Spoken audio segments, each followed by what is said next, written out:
Leo.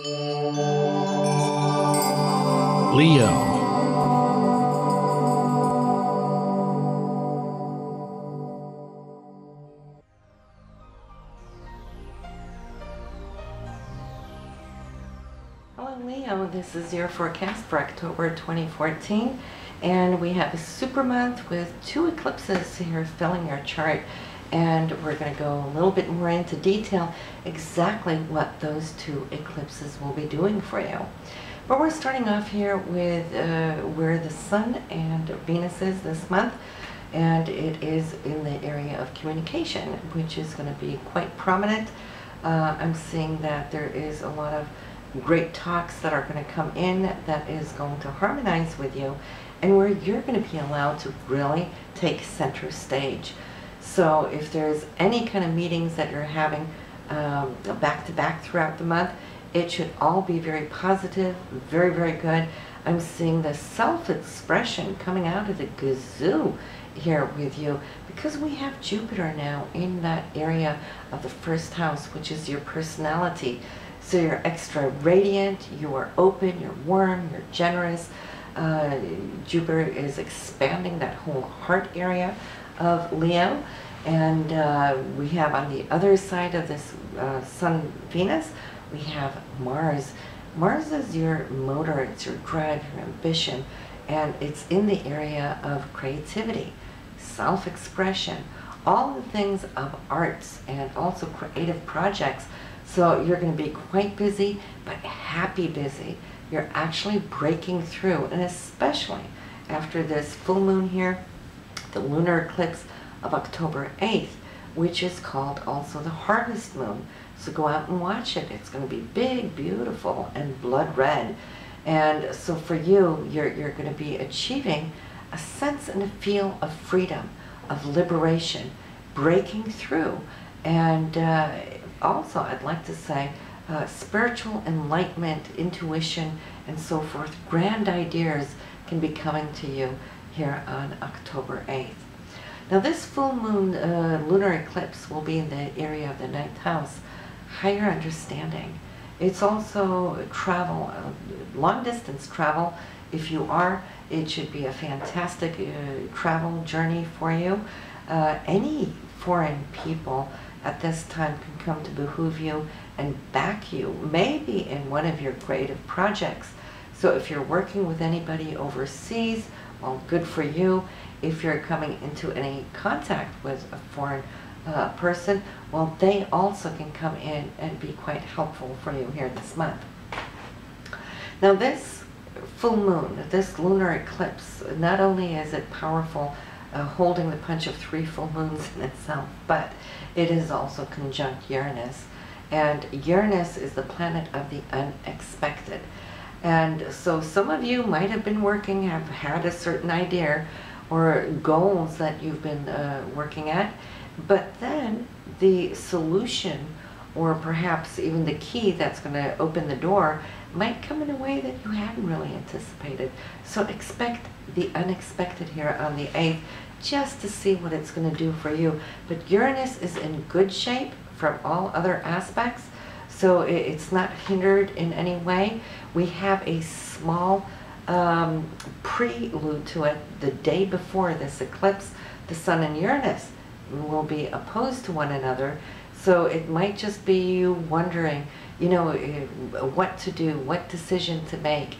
And you know how it is, it's always darkest before the sun rises, and or also the void before a tsunami, you know. So you might feel something there on the 7th, and that could be the very unexpected surprise that already that next day things are going to come into being. Okay, so that should be really, really special to see what it's going to bring for you.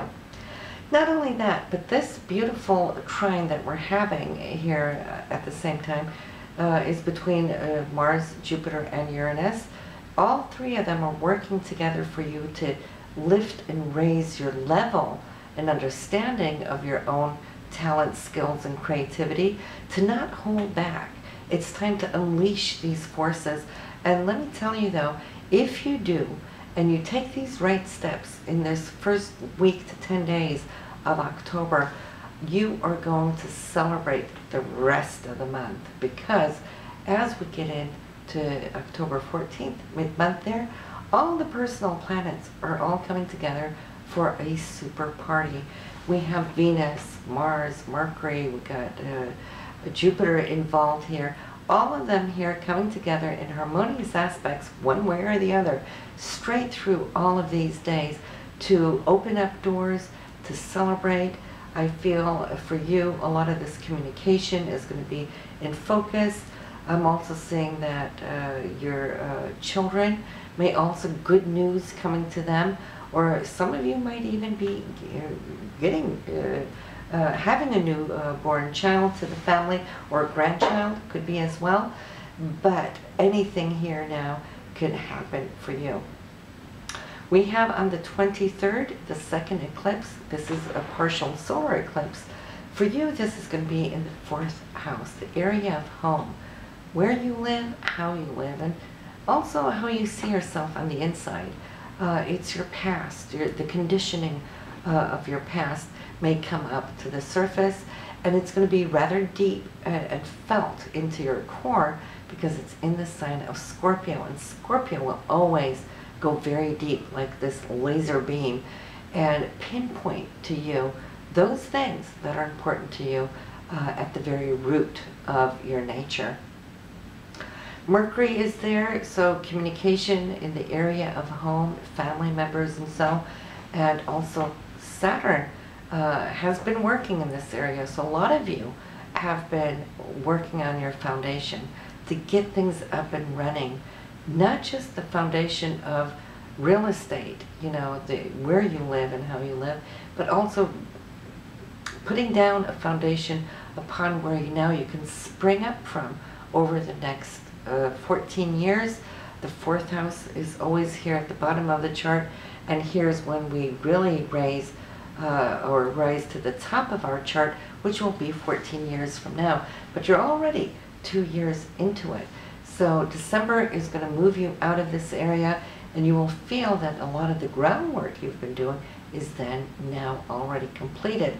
And this solar eclipse here on the 23rd is going to be like a booster rocket to help now Saturn to move along in this area, to finish it up, because it's going to be done by December. So only 2 more months, and that 2.5 years will then have completed itself. On the 25th, we have the Sun and Venus meeting up in this area of the home, and so you might now focus from this day onwards for the next few weeks all about getting your house in order. Maybe you'll be rearranging your furniture or the art on your walls. Venus wants to beautify the area that you live in, so maybe new colors, new paint can do the trick too. Then Venus and Neptune, plus the Sun and Neptune, will come into a beautiful golden trine.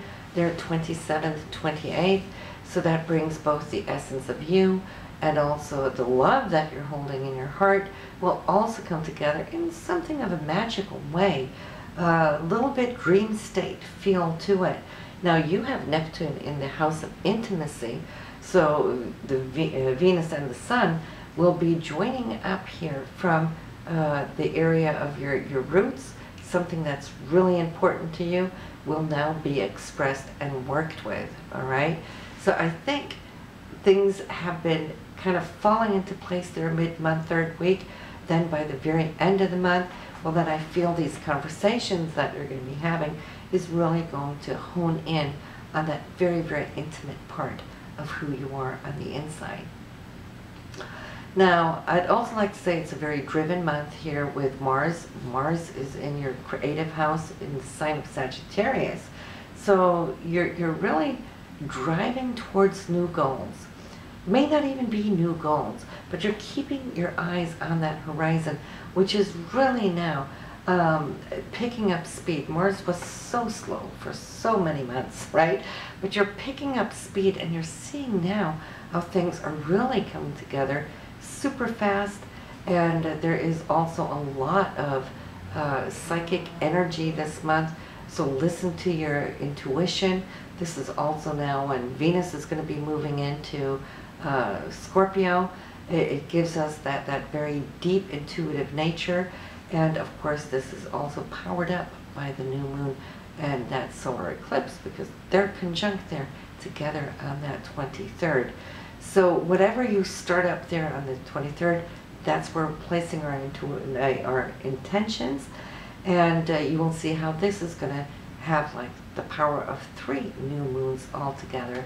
So your intentions this month should all be about working on your foundation, getting it all together, wrapping it up, so you will be done by the end of this year in a full way, so that you can really open up and invite 2015 in, which is going to be a very spiritual year for you.